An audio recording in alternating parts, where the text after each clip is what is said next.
Pause. What do you think is gonna happen here? You've been playing this game for a while. Surely you have a guess. Is it maybe A, Scion pulls off a generational clutch, killing all 3 of us, then giving 9/11 a sequel on our Nexus turrets? Or maybe it's B, I'm just here to steal the kill, then leave as quick as I can. I am the jungler after all. Or maybe it's C, where Yasuo just goes and does Gromp. Let's see what happens when the full video plays. A practically perfect kill, only achievable by a build that I like to call 12 Shield Jar. Okay, I promise that's not indicative of how good this build is.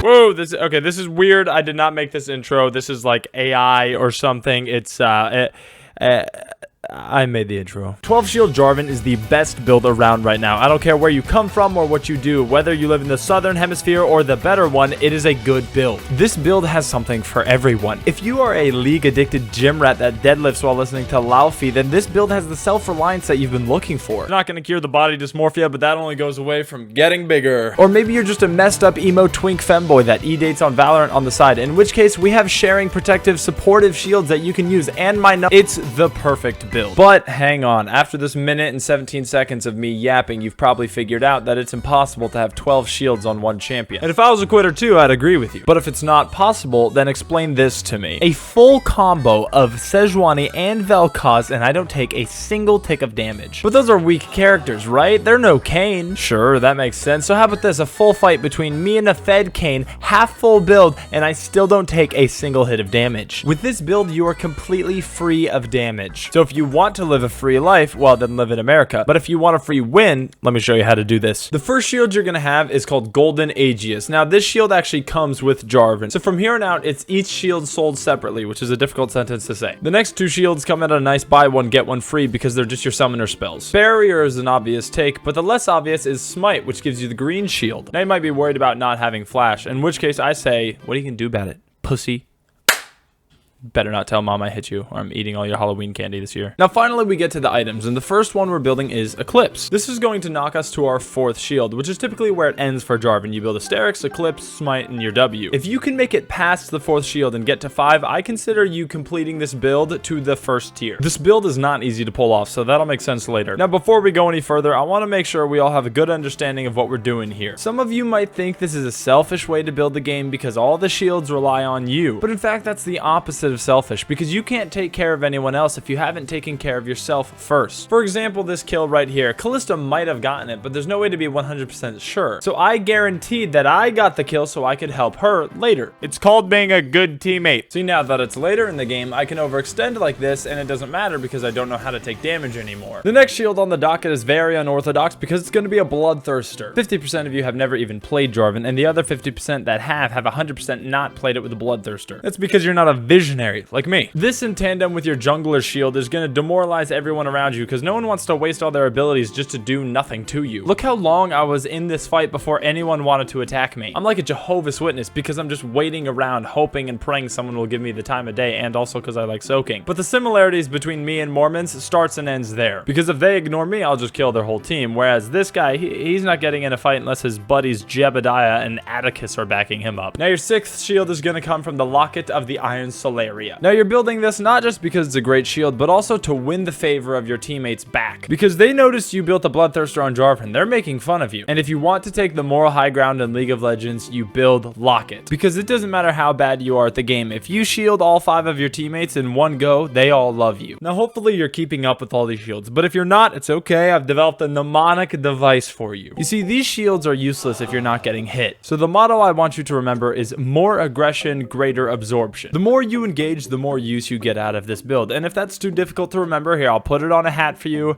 And well, red's my favorite color, so we'll make it red. But it's $10,000, or maybe 100. And you can only buy 10 of them, or not. All right, I'll just have to delete the store before it goes past 10. Now, the next thing you're gonna buy is the Tear of the Goddess, so that you can have the Fimbulwinter way later in the game. Now, you've probably never even built Fimbulwinter, because truth be told, it's terrible on most champions. Just the word Fimbulwinter kind of sounds like a slur for Canadian people, but it's actually a word used to describe the prelude of Ragnarok Ragnarok. And for those of you that didn't grow up reading Percy Jackson books, Ragnarok is basically the end of the world in Norse mythology. But for League of Legends mythology, it just means the end of the game, because by the time the tier is fully stacked, you've already gotten Asterix, which means this will be your 8th shield. And at that point, no one can kill you, because now you've reached tier 2 of this build, which is 8 to 10 shields. Do you think it's fun for your enemies to have to fight 8 to 10 shields? I can tell you it's not. I promise you it's not. Do you think it's even possible to lose at that point? The top 3 supports in this game, Poppy, Tarek, and Janna, they all have 3 shields each, which means you have triple their shields, which means you have triple all of their coagulative win rate.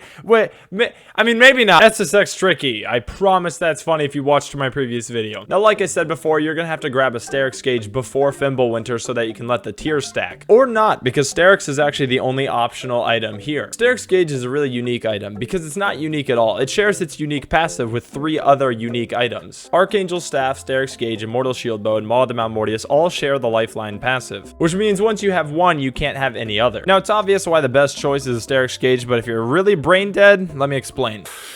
Tear of the Goddess is being used on the Fimbulwinter, so you literally can't build Seraph's Embrace, and the Maw de Mount Mortius has a magic damage shield, which is really bad, plus it's smaller than the Asterix gauge, and the Immortal Shield Bow has crit and a level-based health scaling shield, which is really bad because at level 18 it can't get any bigger than that, whereas the Asterix gauge scales off of all the health that you have, and it has tenacity. Ugh. I don't want to hear about how I slurred every word. I know half of that was unintelligible, but you get it. And finally, the last item you're going to get is the Calyx, fuck, what's it called?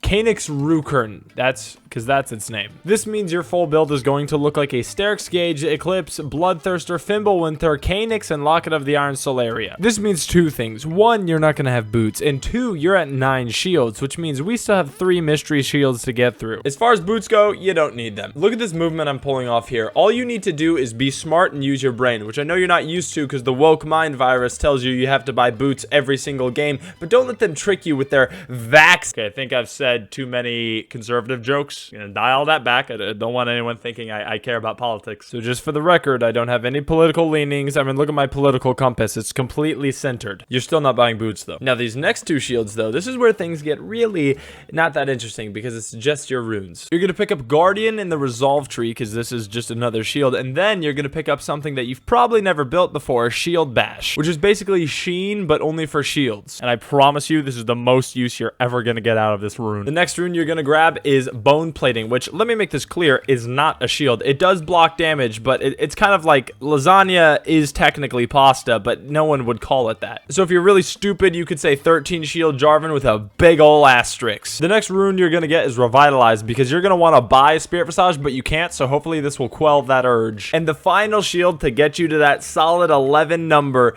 the Nullifying Orb. This puts you in tier 3 of this build. 11 shields. So yes, I realize Nullifying Orb is the smallest little pubic hair of a shield, but it does the job. It's still a shield. So hey, good news for you. You got 11 Shield Jarvan. Congratulations. Here comes the bad news. See, I'm calling this build 12 Shield Jarvan because it's technically possible, but I didn't complete it once. A mythical 4th tier of 12 Shield Jarvan. This would require the game to go on long enough and for you to get fed enough to get every single item, which, by the way, you're not buying boots, so you have to buy a full new item. So on top of needing to be fed so that you can buy all these damned items, you also need the game to go on very long, which doesn't happen anymore, and you need to get every single dragon and hope that you got a 1 in 5 chance of getting Earth Soul. I cannot tell you how many games of 12 Shield Jarvan I played, and not once did I see Mountain Soul. Not miss it or lose the soul, but not even see it spawn. Even in the practice tool, I would get Earth Soul by killing the last Earth Drake, and it would give me a different soul. It's like the game doesn't want 12 Shield Jarvan to exist. This marks the first time in my life that I've ever failed. So if one of you can do this, then I'm not going to give you anything, but congrats. Hey Charlie, have you ever seen Taxidermy Cat? The flashlight? Nope. Bro, what? What the fuck? That's not what he said.